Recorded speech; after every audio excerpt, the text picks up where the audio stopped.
Losing Joe Rogan and losing Elon is like the most ridiculous self-inflicted wound of the Democratic Party. They had them. But this is absurd. Rogan is responsible for his own intellectual deterioration. Rogan did that to himself. How do you get from a place where somebody is criminal, Yeah. insane, deranged, a lunatic, possibly liable to do another insurrection, and then say, well, I don't know, even Steven, I don't like Kamala because Bernie Sanders said something mean about billionaires. I don't think she's qualified for the job. Oh my.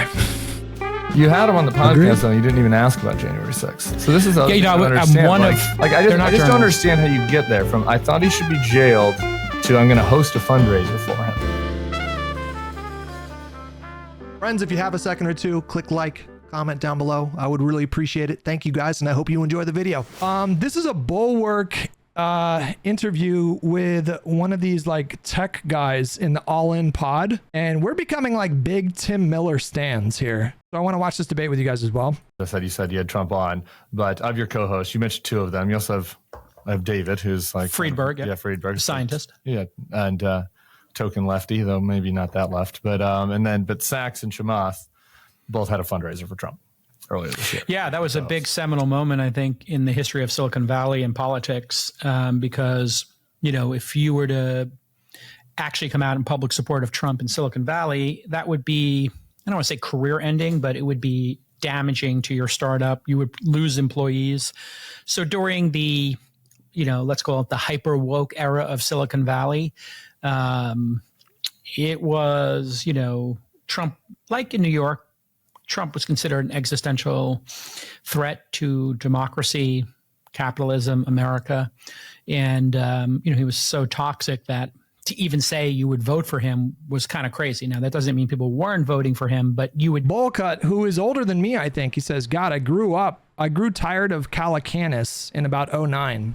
Wait, who is this guy? Jason Calacanis? He does like the All In pod with like four other like tech bro guys. He's an angel investor.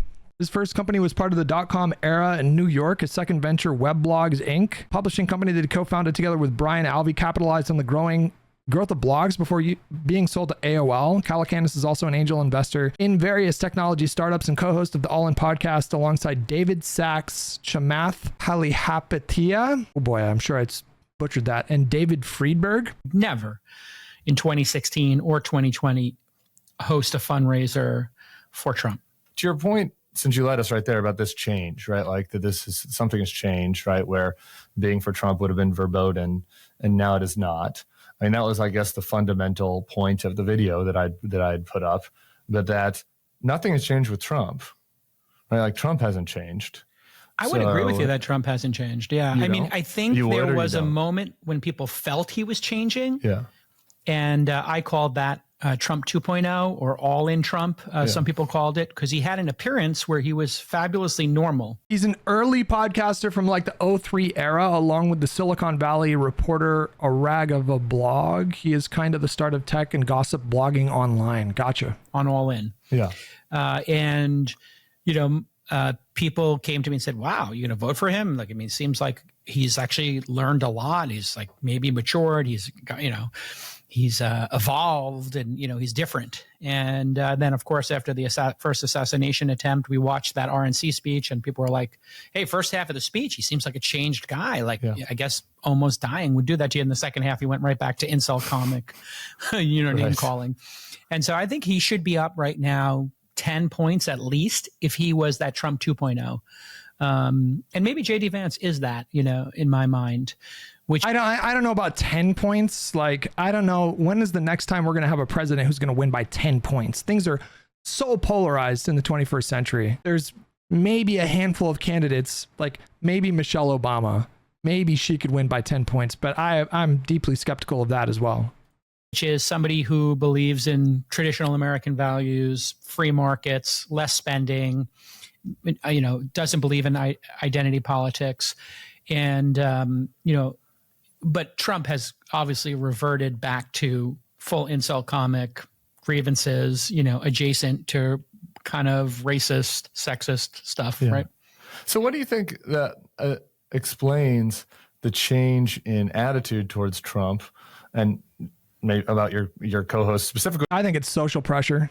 I think it's social pressure. I think it's all like echo chamber stuff. I think it's just, I think they've given themselves this permission structure to just forgive Trump for all of his worst sins. And he had some bad ones. You know, I don't know how you survive something like January 6th politically. That's just insane to me. But I think now there's like a culture of defiance, a culture of, defiance, I think would be a good way of putting it. And so a lot of these MAGA people, they see themselves as these like defiant anti-establishment types that can see through they can see through the minutia, and they can see the board for what it is. You know, they're high up above. They got a 30,000 foot view of everything. They can see through the matrix. They can see the lines of code. Okay. And and they've convinced themselves of this. And Donald Trump is their avatar. And now it's this like, it's like a badge of intellectual and moral superiority to vote for someone like Trump in spite of all this other stuff. And they all just reinforce that amongst themselves, and podcasters have built this permission structure, and there's a bunch of audience capture there. And it's all just like this complex, interconnected, you know, bubble. They're in this like giant bubble. But I guess maybe Silicon Valley broadly, right? Because you yeah, I mean, that now there's more things. Like, so you don't have to speak for them specifically, but like why? Like, so that's hard for me to wrap my head around, because I think it's pretty simple. Actually, it's not so much. Obviously, elections. You're into politics more than I am, but sure. it's a choice, right? So it's binary. So you have to pick A or B. It's not like you get to write somebody in and have a chance of them winning. So if we look at Biden and his performance and what happened in San Francisco over the last decade, I think people are very nervous in the capitalistic part and free market part of the economy. And I'm not speaking for David or Chamath, but just in general, what I hear. You ever feel like you're also in a bubble? No, I speak with people outside of my bubble every day. From folks is they don't want socialism. And they don't like identity politics, and they like meritocracy. Ford makes a good point here. It's funny, Hutch, too. It goes to this ancient alien. It's all intertwined. Morons believe the same moronic essentially. I do think that it's like a broader culture of believing in conspiracy theories that I think plays into Trump's popularity. I think you're right about that. I think the Venn diagram of people who believe that 9/11 was an inside job and Trump voters is just a perfect circle. And so I think people build this like, and flat earthers, that kind of stuff too. Yeah. And it plays into like election denialism from 2020. This idea that, you know, obviously Trump was robbed and the election was stolen. I think people have convinced themselves like, it's like Plato's allegory of the cave just on crack, you know, and they are deeply skeptical of anything that comes from a position of authority. So if it's scientific authority or government authority or legal authority, any kind of authority figure that tells you something is something, there's now like a baked in percentage of this electorate that are just deeply skeptical, not on the substance of anything they say, but because it came from a position of authority. That is the reason why they're skeptical of it. And I think all that has to do with the Iraq War. The second Iraq War, I think, did a ton of damage to America's credibility, to the credibility of our institutions, of our intelligence apparatus. It really wrecked a lot of people. And so now, because, you know, the Bush administration specifically did this terrible thing and lied, because the Bush administration specifically, not the establishment, the Bush administration. Now people are just, you know, if the FBI comes out with a report and says that they think that there's going to be a terrorist attack on this day on this event, you know, I feel like there's going to be a lot of people in the country that drive to that event specifically just to show people like, haha, there's nothing here. Watergate. Yeah, I think even before Watergate, I think Vietnam did a lot of damage to America's credibility. Americans were lied to about the state of the war in Vietnam, and I believe it was Woodward and Bernstein that reported on this. Or no, yeah, they did, right? And then there's the movie called The Post, where it's about like the Washington Post decision to publish this guy who was like serving in the government at the time. He witnessed now I can't remember his name. Who's the guy that was Robert McNamara, the Pentagon Papers. Yeah. Robert McNamara, who was the Secretary of Defense, I believe, under JFK and then under LBJ, was lying to the American people about the progress that we were making in Vietnam. He was going up and doing these press conferences and and saying that we're making tremendous progress and we're accomplishing our military strategic goals and and then it came out that it was just a lie. It was all just a lie. We had all these internal reports that we were making no progress and that we couldn't even define victory in that setting. And it was just this giant cluster.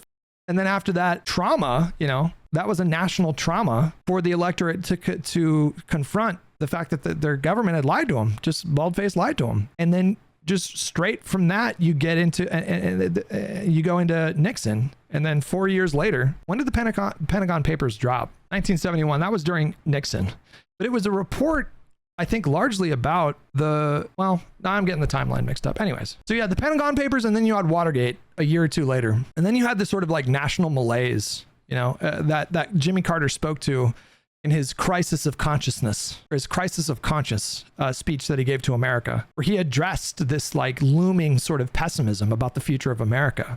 And what he said was true. That was happening, but people didn't like the fact that he called attention to it and said that it was happening. And so then we go into Reagan, and there's this now there's this unbridled optimism again about American markets and the economy and the strength of America, and then the 90s just got really wild when we had the 24-hour news cycle introduced, the advent of Fox News, CNN, and then you have the Clinton presidency, which was just marred in scandal because Republicans took back the House, I think in 94. Newt Gingrich became Speaker of the House, and he's really kind of what kicked off like this truly kind of unhinged Republican Party. It really kind of started with him, and then he worked in concert with Rupert Murdoch and Fox News, and everything just became so sensational, right? And then you had the trauma of September 11th. That was a significant national trauma, and it made people afraid and made people angry and ugly and bitter, and it primed people to believe something like Saddam Hussein conspired with Osama bin Laden to attack America, which was just patently just not true. They hated each other. And then you get the second Iraq War, and then you find out that that's a big cluster as well. And then that goes into the housing crash of 2008. And now all of a sudden we're in an economic recession. And then you have the emergence of the Tea Party. And then just like things have just been steadily escalating and getting weirder and stupider and weirder and stupider and weirder and stupider and way more deranged. Like you just couldn't, something like libs of TikTok and the shit that they spout constantly on Twitter, just like that would not have been a thing like 20 years ago. There was some crazy shit back then, but not to this level, And then you introduce like alternative media, which just makes all the stuff even weirder and even stupider. Because now instead of, these news organizations and these journalists who actually care about their reputation and getting things right, all of that just goes out the window. Now anybody with a camera and a microphone can start a podcast, become wildly successful like Joe Rogan, and there's no standard of honesty. There's no standard of like getting things right. And it's like, oh, that's the appeal, right? And at first it was kind of like, I agreed with it. At first it was like, wow, this like the Rogan, I loved that podcast for years. I was like, man, this sounds like the kind of conversation that I would have with my friends if I was like ripping the bong 1 a.m., on the balcony, and I'm just having a conversation with my pal. They captured that energy and they put it into a podcast, and I was like, wow, this is really cool. And then that inspired me to do what I did. Like that's the biggest inspiration that I had was Rogan, like really early on in my career. But it's just all gotten, it's just everything is it's just gotten so much worse now. And so now these politicians are attaching themselves with alternative media that are more than happy to be totally sycophantic and whitewash everything these politicians do. Now you have things like Aiden Ross doing an interview with Donald Trump. So as far as like, how does this bode for the future of the country? I don't know.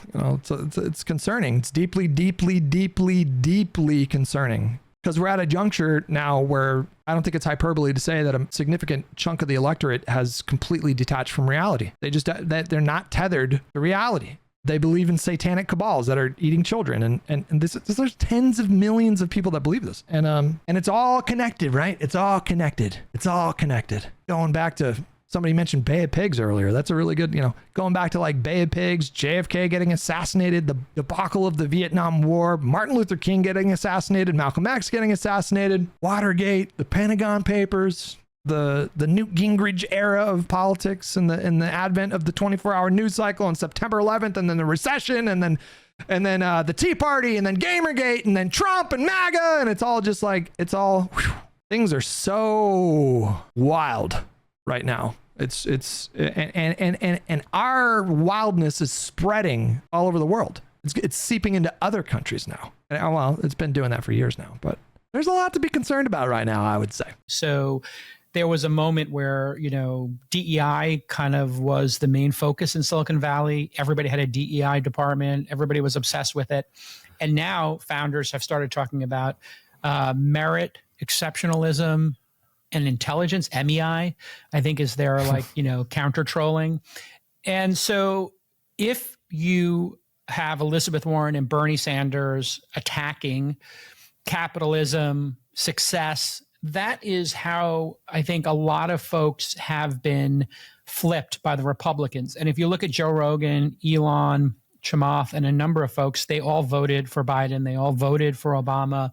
They voted for Hillary. They, in some of these cases, ran fundraisers. And then that party then set a test, I think, a purity test for people who are moderates and capitalists in the middle, and we all failed it. And I think that's when people looked at Trump as the better option. They felt, and really losing Joe Rogan and losing Elon is like the most ridiculous self-inflicted wound of the Democratic Party. They had them. All they had to But this is absurd. Rogan is responsible for his own intellectual deterioration. Rogan did that to himself. It wasn't the Democratic Party that did this to Rogan. Rogan lost his tether to reality. I mean, it really started like during the Trump era, and during COVID, he totally lost it. He just completely lost. I didn't even mention COVID. I didn't even mention what COVID did to millions of brains in this country. I'm not going to blame Democrats for losing Rogan. Are you kidding me? To do was just say like, hey, we might disagree about, I don't know, taxes, meritocracy, or whatever, but there's room in this tent, this Democratic tent, for, capitalists, for billionaires.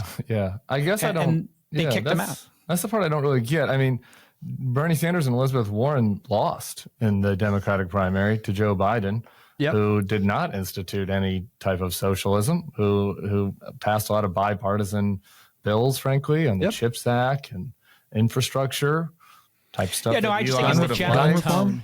I think it's the general tone of the Democratic Party is what people were picking. What? Now you're changing your story. A second ago, it was about DEI and socialists and Elizabeth Warren and Bernie Sanders.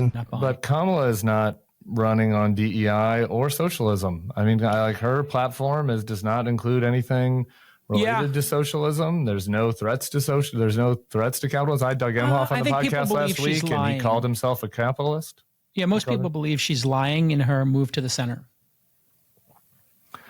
Right, but well, even if you believe that, like her 2019 platform, even the most left version of herself, I think we can all agree, kind of the Democrats got caught up a little bit in the sort of lefty, wokeification, if you will, of the party during 2019. Woke, but like she never ran on socialism. She never ran on socialism. Like I guess I think that's people's perception, is that there is a hatred of entrepreneurship. And I'm not saying this is real. I'm just telling you the perception in Silicon Valley and amongst. I mean, her brother-in-law works for Uber.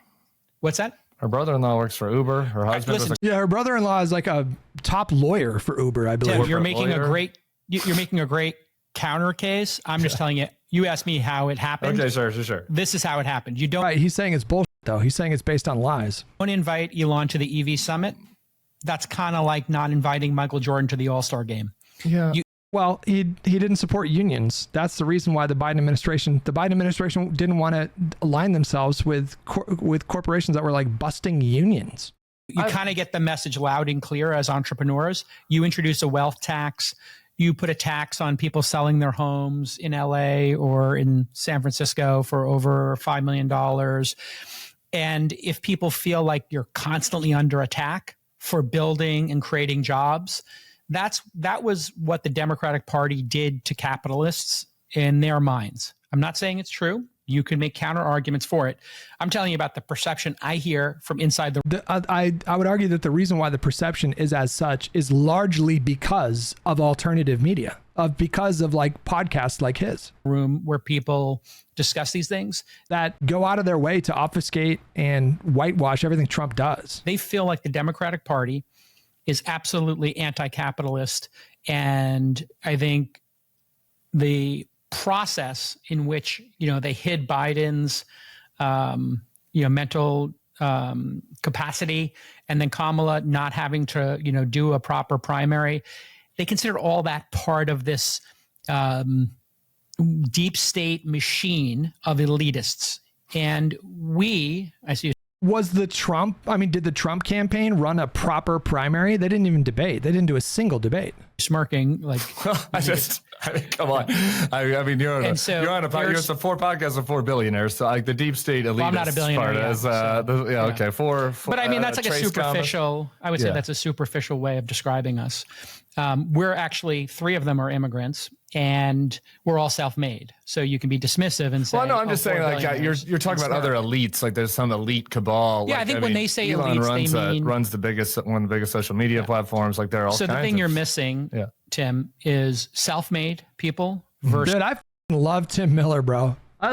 He's really quickly becoming like one of my favorite voices. Is Ivy League elites who had it handed to them, and journalists. That's the perception in Silicon Valley. I believe he originally had like a podcast on Crooked, and then the audience didn't take well to him, and then he splintered off, and he's been doing stuff with the Bulwark. But yeah. Now again, I'm not saying this is necessarily my take on it.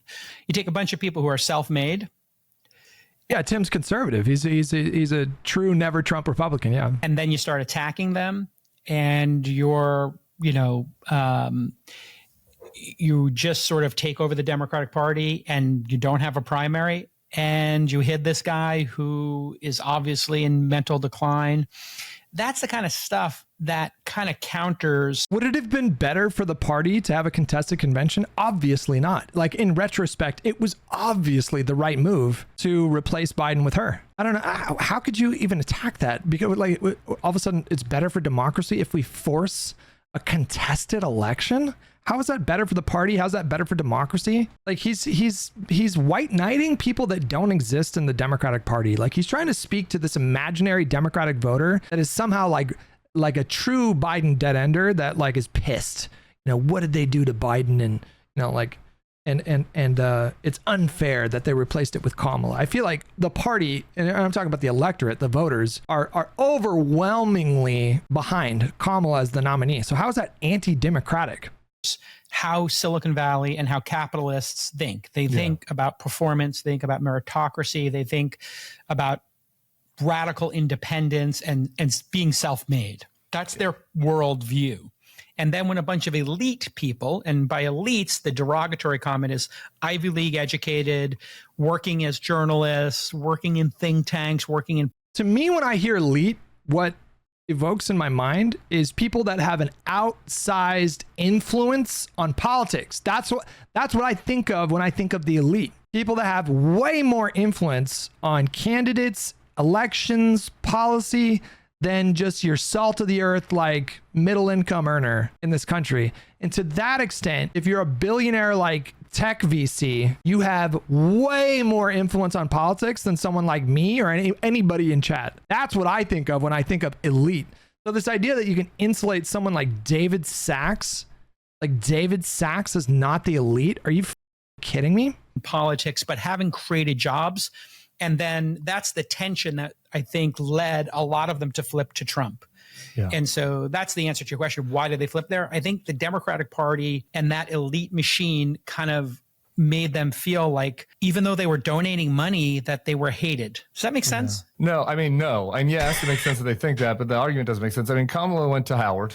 And she hasn't attacked self-made people. I don't think her argument for her campaign is that she wants to have an opportunity economy. If you just look at her economic proposals, there's nothing in there that is. When it comes to Kamala, that's a different story. They just think she's dumb. They just think she's dumb.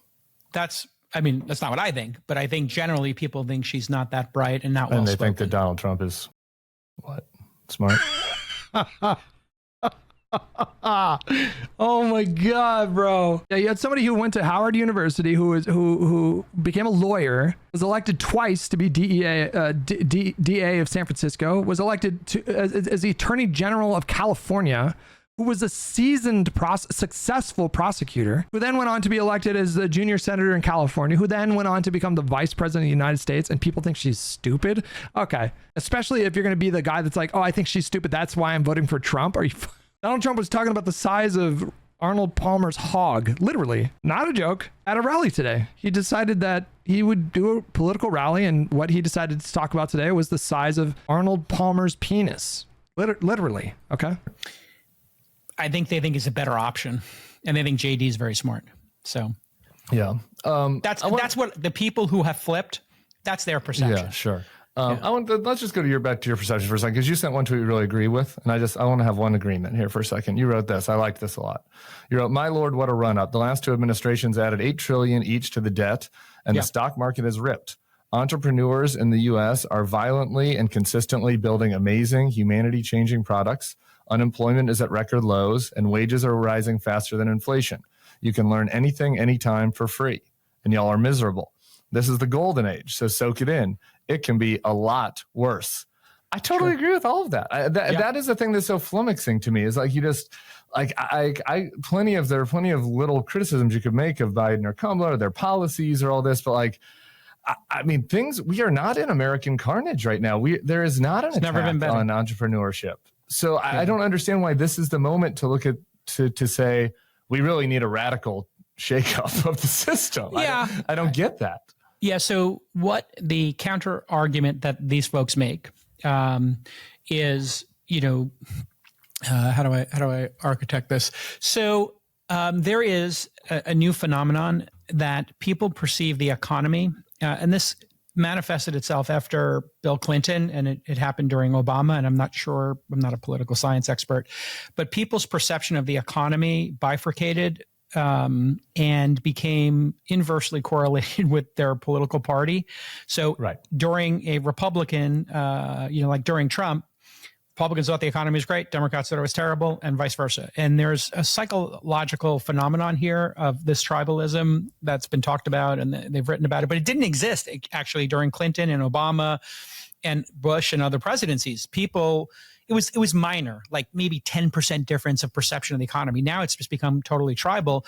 So if you point out to a Republican who's voting for Trump and supporting them, lowest unemployment of our lifetime, highest stock market of our lifetime, and 60% of Americans participate in the stock market. So almost everybody benefits, or the majority of Americans are benefiting from that. Inflation's been tamed. And looks like we're going to have a soft landing. Then they immediately go to, it's not we're going to have a soft landing. We had a soft landing. The landing was soft. The landing is done. We have landed. What are we worried? Is anybody seriously worried that we're about to hit a recession right now? But the border and the immigrant crisis and and the truth is really actually not that much difference between these two past administrations. If you actually looked at it from brass tacks, they both spent an enormous amount of money and put us into massive debt, and they both will do the same in their next administration, I predict. Joe Biden, I think, halved the deficit from Trump's watch, and Trump had exploded the deficit before COVID. They both had relative. Biden actually paid for his bills. I feel like all of his bills were like budget neutral, right? If you take COVID out, the same GDP, similar unemployment.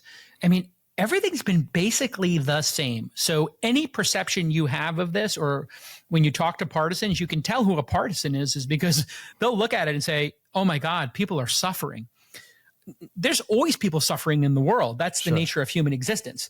But the amount of suffering in the United States, we are the envy of the entire world right now, who are still suffering from 5, 6, 7% inflation, 10, 15, 20% unemployment in other countries.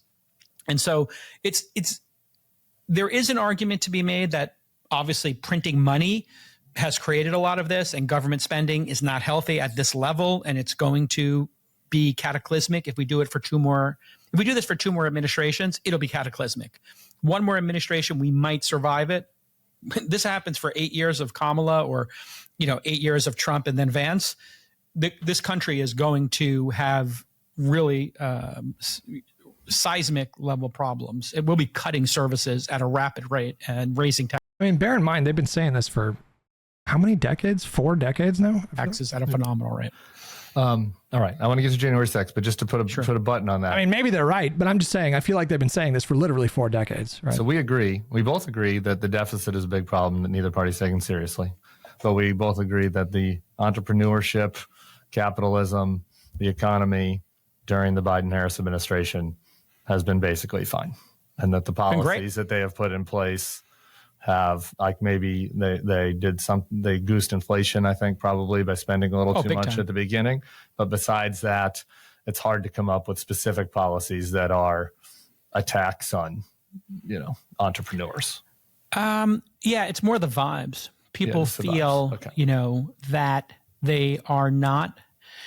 Kamala, especially on entrepreneurs, promising a $50,000 tax deduction for small startups. If people donate a bunch of money to your party and then you spend a decade criticizing them, don't be surprised if they flip. So their feelings are hurt. Chamath and Elon's feelings are hurt, is what you're saying. I don't speak for them. They didn't get invited to the party, and they didn't get invited. Oh, no, it's better for Elon to attach himself to Donald Trump, who is convinced that electric vehicles are going to literally ruin the economy and kill and be worse on the environment. Once again, Tim, I don't speak I've for never been invited Elon or Chamath. I'm just telling you how entrepreneurs feel writ large. That's how they feel. They feel when they hear, the Democratic Party, which, it does seem like their feelings were hurt, though. Chamath. I would say Bernie Sanders, Elizabeth Warren coming out and saying ban billionaires and all that rhetoric. Yeah. Yes, that is, and being anti-free markets and then the government spending is what I would say I hear most of all from people who've switched parties. That's what I. How could it be government spending? How could it be government spending if Trump spent more money than any president ever in the history of the country? Hear most of all. All right, let's do January 6th really quick. Not really quick. It's impossible to do really quick, but we'll do it. We'll do it in a way that you can feel that you have a full-throated context for your argument. I guess actually before we do the January 6th, because we haven't answered that, just so Saxon and Chamath, because we're going to hear from both of them in this clip that I played that you said was a little out of context, and so they're both for Trump and fundraise for him. Have you said who you're voting for? I'm a double hater. You're a double hater. Are you going to decide, do you think, or do you? I'm a resident of Texas, so my vote doesn't matter. Could I might do a write-in vote. I hate it when people with platforms say this stupid shit, right? Because it's like, if he was just some guy, then okay, that I understand. Like if you're a voter in Texas, it's like, well, I don't know, man. Texas is trending closer and closer to the left every election. But like, if you're in California, or New York, or Florida, I can understand that. If you have a platform, if you have a massive platform, this idea of like abstaining in an election or just telling, what, I think I'm just going to sit this one out. You have a podcast with like hundreds of thousands of listeners or whatever. I think I'm going to sit this election out. I don't really want either one, bro. At the very least, like vote in solidarity with everybody else and recognize the fact that the fact that you have a platform puts you in a totally different category. Okay. I just think it's so silly. Can I work you over? What about All Red Cruz? Do you have an All Red Cruz vote yet? I don't know what that means. The Senate race in Texas? What? Wait, what? This guy covers politics in a podcast for a living and he doesn't know what All Red Cruz means? What? Did he not hear him? Colin All Red versus Ted Cruz. I haven't actually given him much thought. I just became I just moved here this year. Texas. What? You mean you haven't given it much thought? What are you talking? You're in a state that could determine the outcome of the Senate, and you haven't given it much thought. I do not understand any of this. President. Okay. Well, I don't really think it's probably the best use of our time for me to try to convince you to vote for Colin Allred over Ted Cruz. We can do that all in the green room if we still like each other at the end of this. All right. So this is what started all this. We went back to, as you've said at the beginning, this podcast from right after January 6th. Obviously, emotions were running high, and we put out a 1-minute version of it. Obviously, it's an hour-long podcast, and so I want to replay that, and then you can tell us what you think was missing from it. But let's listen. I would rather take every single person arrested and give them 0 days in jail and add it all up and give it to Trump. He is a complete piece of shit. This scumbag. He's garbage. Is Trump responsible? Yes. I mean, clearly. 100%. 100%. Yes, because he is the one who put forth this theory that the election was stolen. Here's what happened. All of these guys, they don't like Trump. I promise you this. They don't actually like Trump, okay? And they were waiting for something like January 6th. Same with McConnell. You can put McConnell in the same camp. They were waiting for something like January 6th to come along where it could give them a permission structure to distance themselves from Trump. And they thought that January 6th was going to be the thing. And in fairness, so did I. But when it became clear that January 6th was not going to stop Donald Trump from becoming the nominee of the Republican Party, all of them just made their own internal calculus that for their own careers, for their own self-interest, for the success of their podcast or whatever, that they had to come back to Trump. It's just full-on audience capture. And was constantly repeating it for the last 2 months. If you want to see this mob as a gun, I think he loaded the gun. He pointed it in a certain direction. And Is that the end of his political career? I think he's disqualified himself from being a candidate, at a national level. Can I ask you guys what you think of this? Basically, Pelosi has told Pence, you have to invoke the 25th Amendment or they're going to take up impeachment. What do you guys think about that? I think it's the right thing to do. He's a maniac. I mean, this is insane. How do you go from this to like hedging in 4 years? How do you go from this to like, I don't know who I'm going to vote for in Texas in 4 years? What did Biden do that radicalized you? So far, this guy has said that Biden was like a fine president, right? Insane, deranged, criminal, lunatic behavior. It's completely possible that he could do something more dangerous in the last 14 days. Okay. Naturally, I agree with all of that. I stand by my statements 100%. Yeah. I mean, I've always, the biggest blocker for me with Trump has always been, his behavior on January 6th. I come from a family of law enforcement, and I was going to be a cop and then an FBI agent. And I just happened to I wasn't going to be a cop. Accepted to night school and didn't go into the force. And my brother went into the force, and he's a cop and retired now. Anybody who's got members of their family in law enforcement understands exactly how bad that day could have been. And the fact that those cops did not, for some law enforcement, I mean, some got injured. Yeah. But if in those moments, when a cop's getting beaten really like bad. that, if one of those cops had done what other cops told me would have been absolute proper protocol, which is shoot their guns and defend themselves against people, spraying them with bear spray and beating them savagely, we would have had 50 dead Americans, 25 dead Americans. And I think that is the thing that anybody who is voting for Trump has to really deeply consider, is that he could do this again. And the fact that he didn't accept, the election results, and that they're still. How do you square this with being indecisive in 2024? This is just so wildly contradictory to me. On about like the election wasn't, a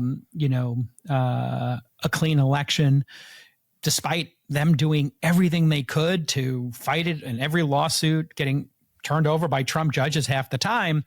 And then Pence, his own vice president, saying like, you lost, bruh. That's it. It's over.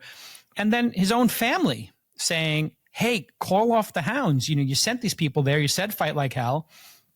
But, I think for partisan people, they've reframed their position on Trump. They've re-underwrote it. I have not re-underwritten my Trump. But you just said, though, you said you're a double hater. And so I just don't like, how do you get from a place where somebody is criminal, insane, deranged, a lunatic, possibly liable to do another insurrection, and then say, well, I don't know, even Steven, I don't like what Kamala because Bernie Sanders said something mean about billionaires. Like, I don't understand. No, I just don't know that. I don't think she's qualified for the job. Oh my God.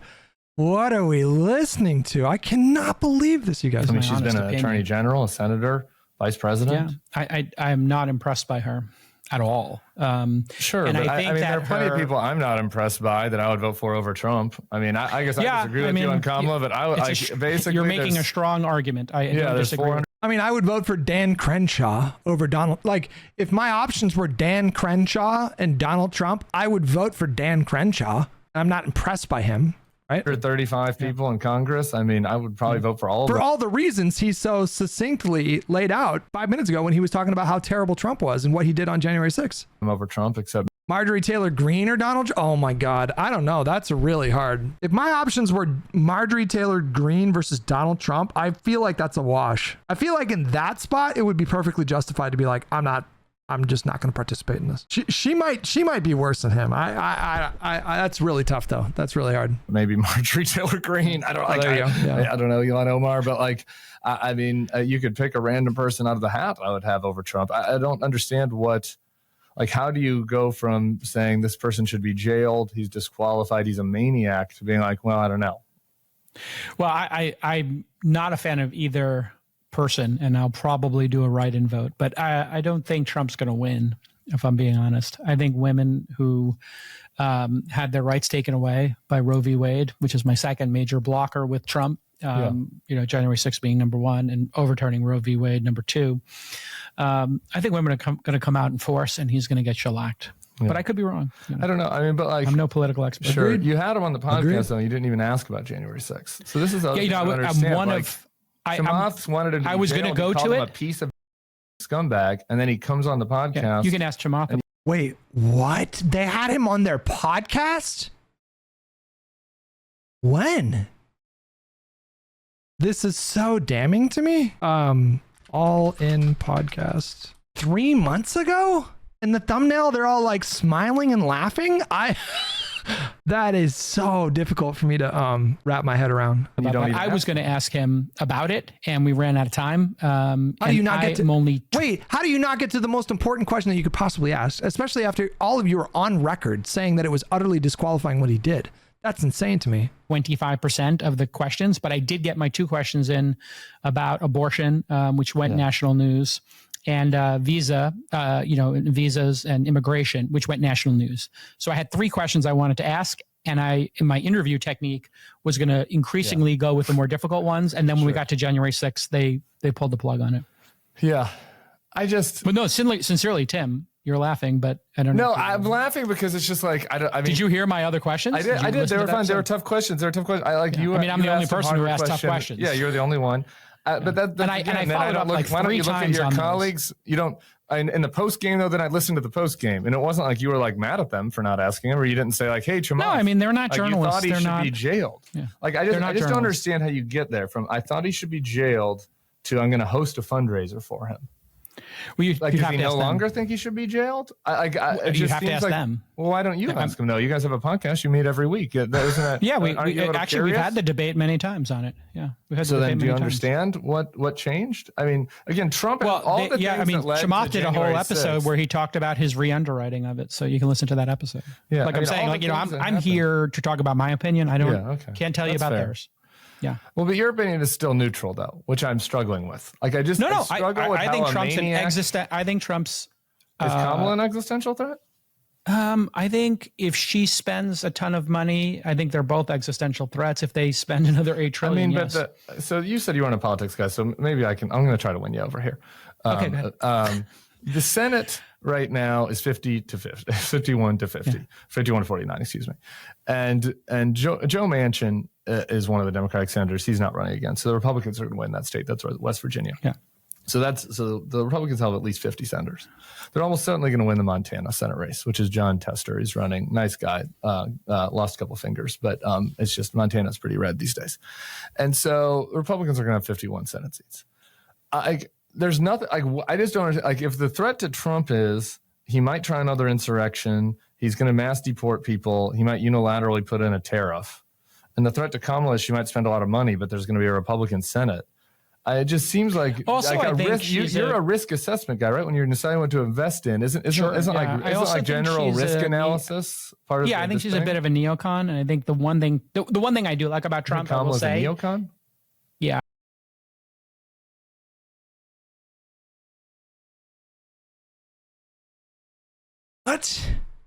What is he talking about? I think she will start wars. And I don't think she will be able to handle those. With whomst will she start a war? With North Korea? Do you think she's going to invade Iran or Russia or China? geopolitical situations, as well as Trump. This is the only thing I can say for Trump that I appreciate about him is his ability to bond with dictators. And he does quite well with them, communicating with them, and he doesn't like to start wars. And he's, I think that he will do better on that issue. Yeah. So was that where your risk assessment? Because that's really where it kind of lands for me. I just like, even if I were a double hater, which I'm not, like my risk assessment is I look at the two sides and it's like we've established that the things are basically fine in the country right now, even good. And it's like we could continue that path with a mixed Washington, with Supreme Court being Republican, with the Senate being Republican, with Kamala Harris as president, or we can take a flyer. Non-fun 420 just rated with 9 douchebags. I don't even know what to say right now. I think that's a good word for it. Vision Treks. I'm flabbergasted right now. On Donald Trump unleashed. We've already seen what happened at the Capitol. Who knows what would happen in a second term? Like, isn't it just I think you've done basic risk assessment? I think your analysis is excellent. So have I won you over? Have we done it right now? Breaking news? Texas. Your vote kind of matters. You just said at the beginning, you have a lot of people that listen to your podcast. I'm sure there are a lot of Jasons out there. I'm sure there are a lot of people that are annoyed with Sachs and they're like listening to Jason and they're like, I don't know, I'm on the fence right now and I live in Atlanta and I'm an all-in fan. I hate it when people with massive platforms just abscond, like they have no responsibility whatsoever. Like they're just another guy, It's like, it floors me. It's like he is obviously afraid to take any kind of a stance because he thinks it's going to impact his like social capital or his actual capital. That's obviously what's going on here. And maybe you can nudge him. I mean, this guy's already apparently fabulously wealthy, so I assume it's because I assume he wants to be liked and he wants people to think that he's credible and he wants to have like some credibility online, and he's not like holding out for like a better sponsorship on his podcast. The guy's fabulously wealthy. So I think it's literally just, he just doesn't want either he wants tax cuts, right? Yeah, that's one thing. Either he wants tax cuts or he just wants to be liked by people online, which I think if anything, Elon has demonstrated that billionaires are not above simply wanting to be liked, in a childish kind of way. In the right direction. Yeah, I'll take it under advisement. Okay. Yeah.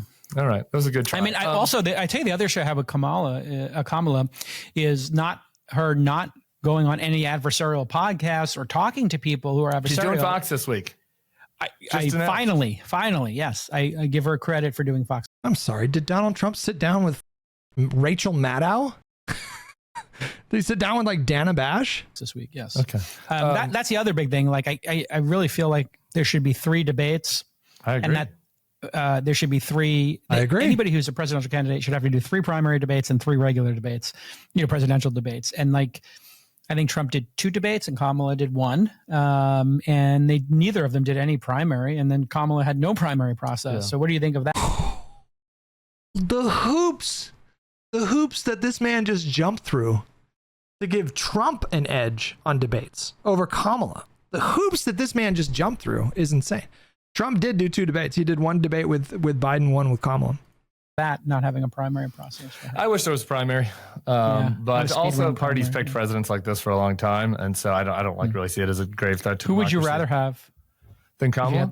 Instead of Kamala. I mean, Kamala has grown on me, to be honest, and I don't like. Why? So why? Maybe part of the reason that you don't like her, the Kamala's a neocon thing. I feel like her foreign policy comments have all been directly in line with where I'm at, basically on foreign policy. So she's grown on me in that sense. I thought her convention was really an appeal to the big middle and to kind of the American tradition, particularly when it comes to immigration and speaking about kind of the diverse backgrounds of her and Tim Walz and giving people opportunity and protecting freedom. I just think all of her rhetoric. What do you think of Tim Walz?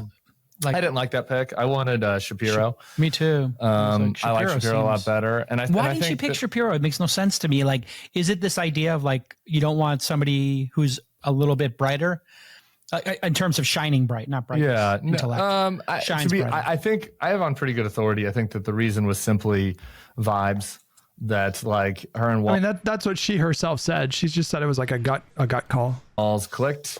That Walz was more of like a cheerleader type, like I'm here for you, I'm going to be your second command. Also, the like kind of the vibe of bringing a little bit of balance. Like Shapiro despite the fact that they're different, like they both are still like coastal lawyers, right? Like I think Shapiro is still like Back was to a the lawyer, elites thing, you know, and so She also said she worked with Walls more in the past. Gotcha. it's kind of a double lawyer thing Coastal versus a elites. lawyer and a guy that's like a teacher and a veteran. So I just think that was really the reason why. But yeah, it would have been interesting to have a whole primary finalist. I think that she's really like stepped up and exceeded expectations in the big moments in the debate at the convention speech. I mean, just to be candid, like back before it was all, my argument was just solely focused on beating Trump. And I was like, you know, if we could move on from Biden and get a Shapiro and Whitmer situation where they both are popular in their home states and center left Democrats, that would be like the safest way to beat Trump. If she loses, why will she lose? And if Trump loses, why will he lose? I'm curious. If she loses, it'll be because of the economy. If Trump loses, it will be because he's a toxic, unpopular figure that's been nothing but a drain on the Republican Party. That's a good question. If she loses, it will be in part totally out of her hands because globally incumbents have done horrible since COVID and inflation, despite the fact that, you know, Republicans want to make this all about like America, like we've had actually the best inflation, and inflation hits people, particularly working class people, hard. And so we've seen incumbents lose all around the world. And I think that if she loses, it's because she loses with non-college, you know, kind of middle and working class people that had traditionally been Democratic voters, and there's bleed there. Like, I don't think that there's going to be a ton of bleed among my people, like the center, college educated folks. I kind of feel like your Silicon Valley people are a little bit of a weird outlier for some of the unique reasons we discussed, but I think like mostly they're super weird. Can confirm Silicon Valley people are weird. I think mostly the suburban types, and that Democrats have continued to do better with, will continue to do better with. So I think it would be a bleed among working class Hispanic voters. So I think that would be the reason why she'd lose. And I think it would have hurt that she would have had such a short runway to do a campaign. And I think the Biden, unfortunately, will have some culpability with that. I think those would be the main reasons. I guess I have a darker reason about what it says about the nature of our country, but I don't know. Maybe this podcast probably you think race probably isn't on the right race and gender, race or gender. Yeah. I mean, I just to my same perplexion, how perplexed I am asking you about how people could go for Trump a third time. I think if the country goes for Trump after seeing what happened on January 6th, it's hard to come up with. I'm like you guys know me, I'm like stubbornly optimistic. I'm like the big anti-doomer guy. And if he wins this year, that's going to put that optimism to the test. You know, I don't like to paint with broad strokes about, well, that's not necessarily true, but like, I don't know. I feel like in spite of the fact that Donald Trump was elected in 2016, that he was competitive in 2020 and that he's competitive this year again in 2024. I think in spite of all that, America is a great country and our future is bright. But if he wins, that's going to test that. It's really going to test that. It's really going to put that optimism to the test. What I won't do is like process all those feelings on social media. You know what I mean? Like I'll process it on my own, and then I think I'll still be optimistic afterwards, but there will be a period of like processing, you know, irrationale. Yeah, it's so interesting how people who, you know, had reactions where they're like, hey, this is terrible, have now framed it in their minds as it was like an outing that got out of control and that Trump had nothing to do with it. And what do you call this? Cognitive dissonance? I feel like this is this is just textbook cognitive dissonance, right? Because he's holding two seemingly conflicting thoughts in his head at the same time. It's like he is fully aware of how bad January 6th was and Trump's responsibility for that day. And on the other hand, and that it's totally disqualifying. And then on the other hand, that he's like, I just don't know who I'm a double hater. I don't think I can pick her over him. It just doesn't make any sense to me. And if you look at the Oath Keepers, you know, we've had this debate many times online. You know, the Oath Keepers came there explicitly to take over the Capitol, and they brought guns to the hotels around it. Like, and those individuals are highly qualified in many cases, ex-military and ex-law enforcement individuals. And they could have made, they obviously would not have overturned the government, but man, you could have had a lot more than this being a riot. I actually haven't seen the clip of Donald Trump talking about Arnold Palmer's dick. Have you guys seen this yet? But Arnold Palmer was all man. And I say that in all due respect to women, and I love women. But this guy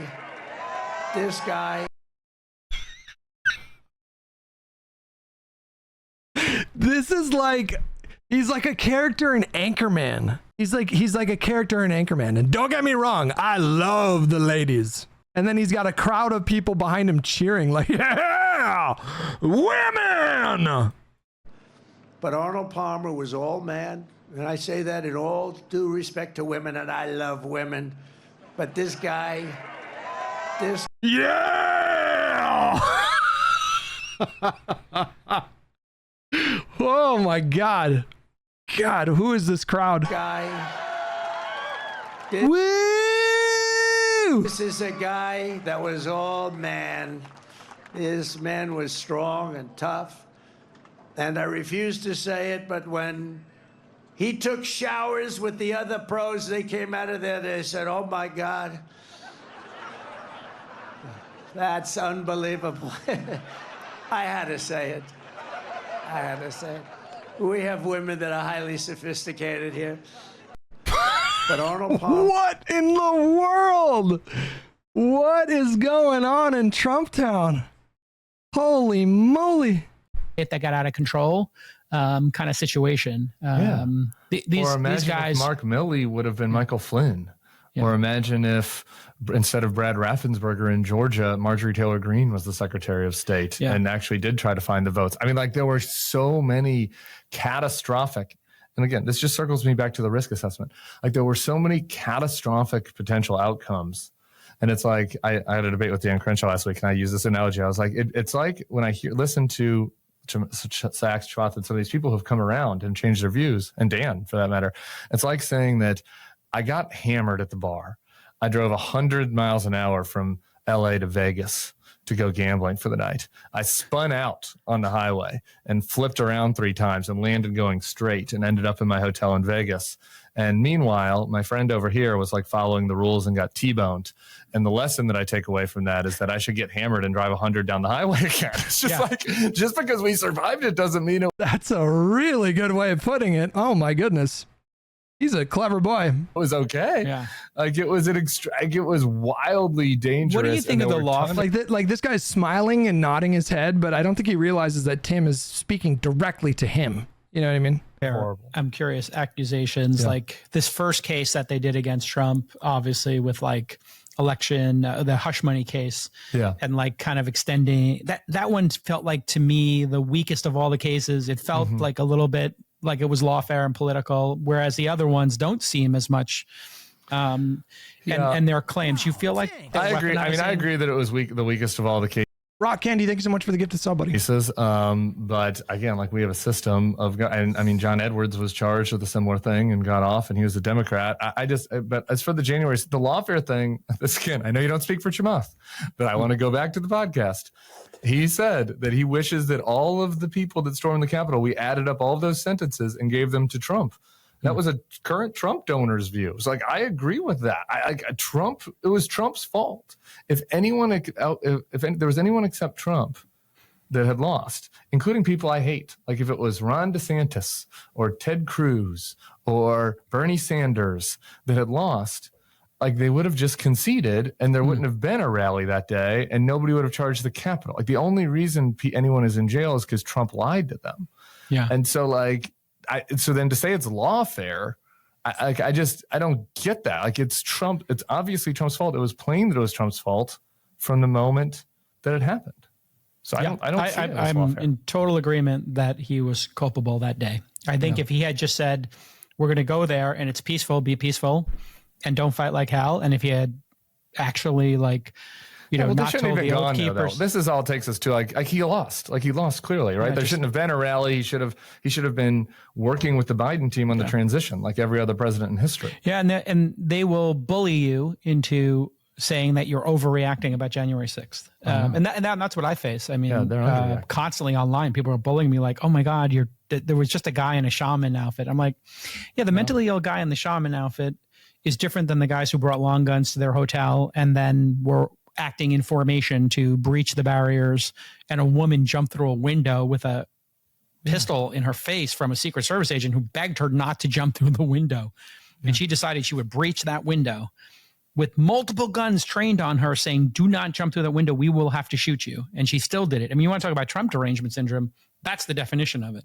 Amen, brother. Okay, we've gone too long. But you picked my brain up. Well, at this point, they're going to start talking about crypto. I'm just not interested in that at all. So, I mean, what do I even say there? I'm legitimately flabbergasted. I do not understand. His position makes no sense to me. It's nonsensical. It doesn't make any sense. He understands the homework. He knows how bad Trump was on January 6th. He knows he's directly culpable. He knows it wouldn't happen were it not for Donald Trump lying to his people, whipping them up into a frenzy, and then sending them to the Capitol. And yet he's still hedging. It just blows my mind. I don't know what to say. It's insane.